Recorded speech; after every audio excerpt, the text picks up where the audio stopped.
بسم اللہ الرحمن الرحیم۔ السلام علیکم۔ ہر وقت ہر لمحہ ہمارے ساتھ رہنے والا ایک خوفناک مخلوق جو ہمارے رگوں میں خون کی طرح دوڑتا ہے اور برائی کی طرف راغب کرتا ہے۔ انسان کا یہ ہم شکل ساتھی کون ہے جو موت تک ہمارے ساتھ رہتا ہے؟ آخر اس کا مقصد کیا ہے اور ہماری موت کے بعد وہ کہاں چلا جاتا ہے؟ سائنس کے مطابق اس دنیا میں ہر شخص کے تقریباً 6 یا 7 ہم شکل انسان ہوتے ہیں، لیکن ہمارے جیسا دکھنے والا صرف انسانوں میں ہی نہیں بلکہ جناتوں میں بھی ہوتے ہیں جو ہو بہو ہمارے جیسا دکھتا ہے اور وہ ہر وقت ہمارے ساتھ موجود ہوتا ہے۔ اسلامی روایتوں میں اسے قارین یا ہمزاد کا نام دیا گیا ہے۔ دراصل روح تمام جاندار میں زندگی کی علامت کی وجہ ہے۔ صوفیوں کے بقول انسان روح، نفس اور خاک کا مرکب ہے، اور انسانی جسم میں 2 روحیں ہوتی ہیں، ایک لطیف روح جو پورے جسم میں جاری ساری ہے اور جس کے بنا زندگی ناممکن ہے، اور دوسری پیک نور جو نفس سے جڑی ہوتی ہے۔ پہلی روح اسلامی قاعدے کے مطابق موت کے بعد اس دنیا سے واپس چلی جائے گی۔ وہ روح ہے جسے عہد الست لیا گیا تھا، جبکہ دوسری قسم کی روح کو صوفیہ اکرام نے ہمزاد قرار دیا ہے، جس کی منزل کہیں اور ہے اور وہ صرف موت تک ہی ہمارا ساتھی بنا رہتا ہے۔ ہمزاد دراصل کسی بھوت پریت یا دیوی دیوتا کا نام نہیں، بلکہ جب بھی انسان کے یہاں کسی بچے کی پیدائش ہوتی ہے تو اس کے ساتھ ایک جن، ایک فرشتہ پیدا ہوتا ہے۔ اس جن کو ہی عربی میں وساوس اور فارسی میں ہمزاد کہتے ہیں۔ یہ انسانوں کو بری باتوں کی ترغیب دیتا ہے، دلوں میں شر پیدا کرتا ہے اور موت تک اس انسان کے ساتھ رہتا ہے۔ ہمزاد شکل و صورت میں بالکل اسی انسان کے جیسا ہوتا ہے جس کے ساتھ وہ پیدا ہوتا ہے، اور ہمزاد انسان کے ساتھ سوتے جاگتے اٹھتے بیٹھتے ہر وقت ساتھ ہوتا ہے۔ ابن کثیر کے مطابق جب اللہ نے ابلیس کو مہلت دی اور اس نے قسم کھائی کہ وہ انسان کو بہکائے گا، تو اللہ نے اس کے اس چیلنج کو قبول کر لیا کہ تو جس طرح چاہے تا قیامت کوشش کر لے۔ اس پر ابلیس نے اللہ سے کچھ ہتھیار طلب کیے، لہٰذا اس پر اللہ نے فرمایا کہ انسان کے ہر بچے کے ساتھ تیرا ایک بچہ پیدا ہوگا، تجھے ان کے دل تک رسائی دی جائے گی اور تو خون کی طرح ان کی رگوں میں دوڑے گا۔ قارین یا ہمزاد بالکل انسان کی شکل و صورت کا ہوتا ہے۔ اس کا چال ڈھال، بات کرنے کا طریقہ اور آواز سب کچھ اسی انسان کے جیسا ہوتا ہے جس کے ساتھ وہ پیدا ہوا ہو۔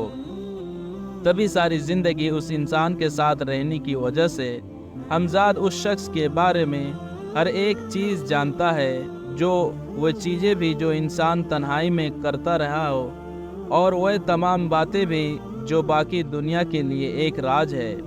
جب کسی شخص کی موت ہوتی ہے تو ہمزاد اس کا ساتھ چھوڑ دیتا ہے اور کسی غیبی مقام پر چلا جاتا ہے جہاں وہ تا قیامت رہے گا، اور قیامت کے دن ہی اسے موت آئے گی۔ علماء نے لکھا ہے کہ جو آدمی نیک ہوتا ہے اس کا ہمزاد بھی اس کی شعبت کی وجہ سے نیک صالح ہو جاتا ہے، اور جو شخص کفر اور برائی میں مبتلا رہتا ہے اس کا ہمزاد بھی کافر مشرک بن جاتا ہے۔ مرد انسان کے ساتھ جن ہمزاد اور عورت کے ساتھ جنیہ ہمزاد پیدا ہوتی ہیں، لہذا حضرت عبداللہ ابن مسعود رضی اللہ عنہ سے روایت ہے کہ رسول اللہ صلی اللہ علیہ وسلم نے فرمایا کہ ایسا کوئی آدمی نہیں جس کے ساتھ ایک جن، ایک فرشتہ معلق نہ ہو، موکل نہ ہو۔ ہر آدمی کے ساتھ اس کا قرین موکل ہے۔ صحابہ نے پوچھا، یا رسول اللہ، کیا آپ کے ساتھ بھی؟ اس پر آپ نے فرمایا، ہاں میرے ساتھ بھی، مگر اللہ نے مجھ کو اس پر غالب کر دیا ہے، وہ اسلام لے آیا ہے، بس اب وہ مجھے بلائی کے سوا اور کچھ ترغیب نہیں دیتا ہے۔ اسی طرح ایک صحابی رسول حضرت وہب بن منوع نے فرمایا کہ ہر انسان کے ساتھ ایک شیطان ہوتا ہے جو اس کے ساتھ مقرر ہے۔ کافر کا شیطان کافر کے ساتھ اس کے کھانے کے ساتھ کھاتا ہے، اس کے ساتھ اس کے پانی سے پانی پیتا ہے اور اس کے ساتھ اس کے بستر پر سوتا ہے، لیکن مومن کا شیطان مومن سے چھپا رہتا ہے اور اس کی طاق میں لگا رہتا ہے کہ مومن اپنی عقل سے کب غافل ہو اور وہ اس کا فائدہ اٹھائے۔ دنیا بھر میں حمزات کے بارے میں تحقیق تفصیل صرف ماہرین روحانیت اور صوفیہ کرام نے ہی نہیں بلکہ جدید سائنس دانوں نے بھی اس موضوع پر کافی تحقیق کی ہے۔ سب سے پہلے 19ویں صدی کے آغاز میں سوویت یونین نے حمزات پر ریسرچ کا کام شروع کیا تھا، جسے سائنس دانوں نے اورا کا نام دیا تھا، اور اس حوالے سے اورا کی تصویر لینے کا اہتمام بھی کیا گیا۔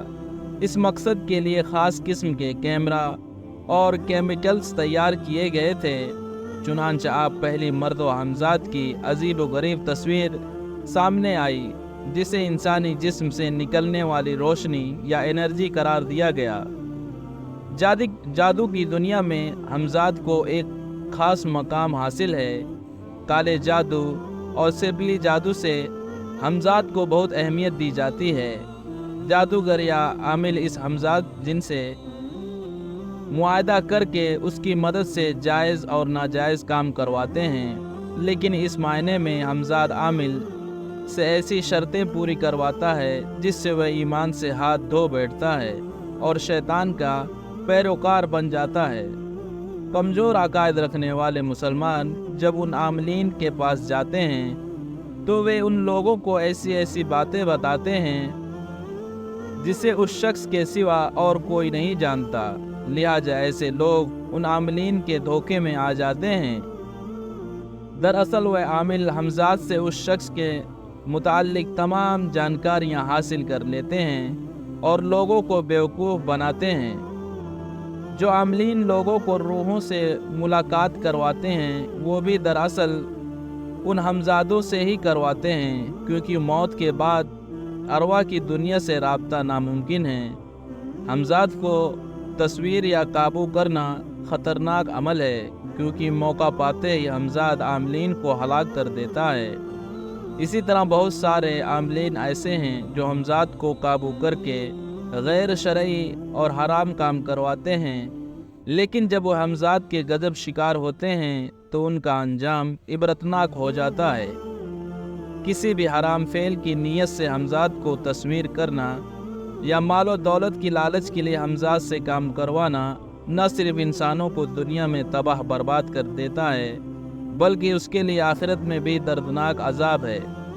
قرآن مجید میں حضرت سلیمان علیہ السلام کی ایک بہترین مثال ملتی ہے، جنہیں اللہ نے جنات پر حکومت عطا فرمائی تھی اور وہ آپ کے حکم کے تابع تھے، لیکن سلیمان علیہ السلام نے ان جناتوں سے ناجائز کام لینے کے بجائے ان سے مسجد تعمیر کروائی اور لوگوں کے فلاح کے لیے اچھے کام کروائے۔